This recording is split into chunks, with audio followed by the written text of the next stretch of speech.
Woman Warrior by Medusa the Dollmaker, version 3 special treatment.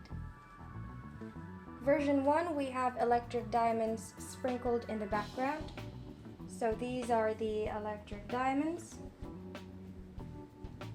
as well as those on the top corners and also on the bottom corners. For version 2, we have morganite crystals that we have sprinkled on the pink areas of her sash, as well as over here by her sleeves. So simply sprinkle it on those pink areas.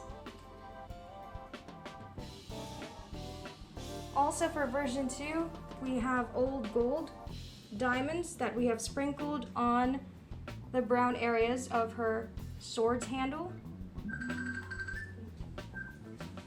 as well as on her earring. So place the old gold diamonds on those areas. And finally for version 3, we have silver diamonds that we have placed on all of the gray areas of her sword.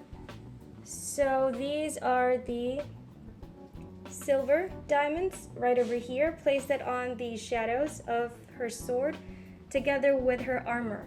Since they represent steel, this will give your diamond painting a more realistic effect when it comes to her armor and her sword.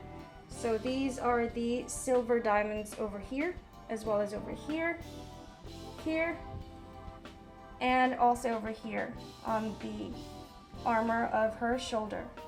Once again, for Black Woman Warrior by Medusa the Dollmaker version 3 special treatment, we have electric diamonds, morganite crystals, old gold diamonds, and silver diamonds.